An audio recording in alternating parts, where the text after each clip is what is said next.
Now, we know that Americans have been moving west and expanding since the first Britishmen got off the boat, before there were Americans, in 1607. We have been moving west. And of course, in 1848, with the Treaty of Guadalupe Hidalgo, we reach the Pacific Ocean, and then expansion stops. But it doesn't stop because we've reached the Pacific Ocean. You may remember that during Franklin Pierce's presidency, the idea of Young America, we weighed the possibility of annexing Cuba, Canada, Hawaii, and all of Mexico around that time period. Now, the reason expansion stops is slavery. Is we can't decide whether this new territory will be free or slave, and that grinds expansion to a halt.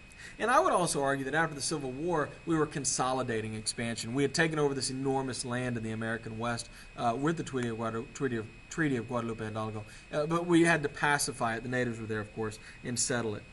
But by the 1890s, we're ready to get back into the expansion game. Now, this is a map showing areas of the world around the 1890s controlled by different powers. And you'll notice that European powers control most of the world, with the exception of the Western Hemisphere, largely because of the Monroe Doctrine, where we told them they weren't welcome over here, and of course China being another great exception. Now, why? Why did Manifest Destiny spring back up? Well, the closing of the frontier created a fear that we would have no more new raw materials. We'd mined the mountains out now. We've settled all the farmland. And the idea is that we needed expansion of resources to expand our economy. The experience with the Native Americans also created this idea that other racial groups were inferior and needed to be civilized by whites. They needed to have civilization brought to them. This is, of course, racist and kind of repulsive to us today, but that's the way people thought. The Depression of the Panic of 1893 also caused businesses to look for new markets. As Americans didn't have jobs and couldn't buy things, one of the ways businesses responded was trying to expand into foreign markets.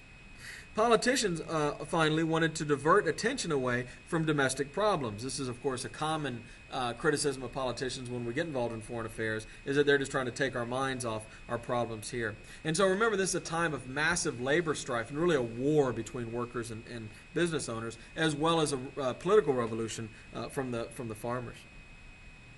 Encouraged by Europe's partition of Africa, which gave us the sense that all the free land in the world was disappearing, and Europe's early incursions into China, Americans become resolved that we have to create our own empire so we compete with Europe.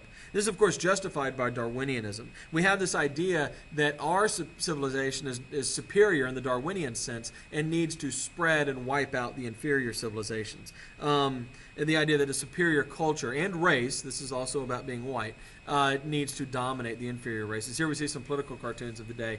You notice this one in the middle here. He's saving this presumably savage person, taking him to the schoolhouse. My favorite one, though, is, and this is real, this is not a joke, is Pear's Soap, which this is a British advertisement, but it's still wonderful, where after you are done with your hard day's work carrying the white man's burden, that means bringing white European civilization to all the non-white European people, you can go home and wash all that grime and guck and yuckiness from the savages off your hands with this soap. Isn't that nice? Mahan. Mahan is a naval military officer who writes a book called The Influence of Sea Power Upon History in 1890. And he concludes that controlling the sea is how you build an empire and how you become powerful militarily. He says that you have to dominate the sea, and to do so, you need colonies and naval bases. Naval base, of course, to park the ship, and then you use your colonies to provide the raw materials and the resources. He urges America to start taking parts of the world over simply to have naval bases, places like the Caribbean, Hawaii and the Pacific, Midway.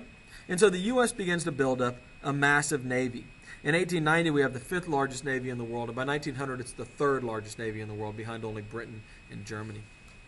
The Secretary of State, James Blaine, who had failed to be elected president, under Benjamin Harrison, he had lost the 1888 election, no, 1884 election, and now he's Harrison's Secretary of State, will lead America into a significant role in Latin America. In 1889, we hold the first Pan-American Congress. 19 nations take part, and they agreed to a weak coalition, the Pan-American Union, which would be based in Washington, D.C., but won't have a lot of power. Primarily, it is designed to control tariffs and custom duties and things like that, but even that power is fairly weak. Grover Cleveland, when he's president, will support Venezuela when it gets into a fight with British-controlled Guyana under the principle of the Monroe Doctrine. Now, this is important because Monroe had issued the Monroe Doctrine in 1823, but it had just kind of lain there. Nobody had ever really done anything with it. But Cleveland is going to invoke it to argue that Britain can't get involved in this conflict with Venezuela. Great Britain ignores Cleveland at first, but eventually backs down when Cleveland starts making noises like he's willing to go to war over this. And so this is an early instance of America exerting its control over the Western Hemisphere and Europe backing down. Hawaii has always been a major base for trade between America and China. But now the Navy begins to want to put a naval base there, which makes all the sense in the world. It's kind of halfway between here and China, more or less. Many Americans live there, by the way, and want to be annexed. They want to become part of America. The Americans have been flooding into Hawaii, growing fruit and sugar for quite some time. In 1810, King Kamehameha I united the tribes, the warring tribes in Hawaii, and opened Hawaii to American trade. And the island thrived as this center for trade between America and China. Most trade between America and China would involve both countries kind of meeting in Hawaii, or merchants, and then trading stuff and coming home. Missionaries and sugar plantations soon come from America, or sugar planters come from America. And they bring with them, of course, things like disease, which kills half of the native Hawaiians by the middle of the 1800s. They bring Christianity, liquor, firearms, and capitalism, all of which serve to significantly erode the tribal society that Hawaii had before. In the 1840s, King Kamehameha III established a constitutional monarchy and turns control over to a white guy, G.P. Judd, who's essentially an employee of the Dole Pineapple Company, or the Dole Fruit Company. In 1887, a white prime minister of Hawaii signs a treaty allowing America to build a U.S. naval base there. That base, of course, will be Pearl Harbor.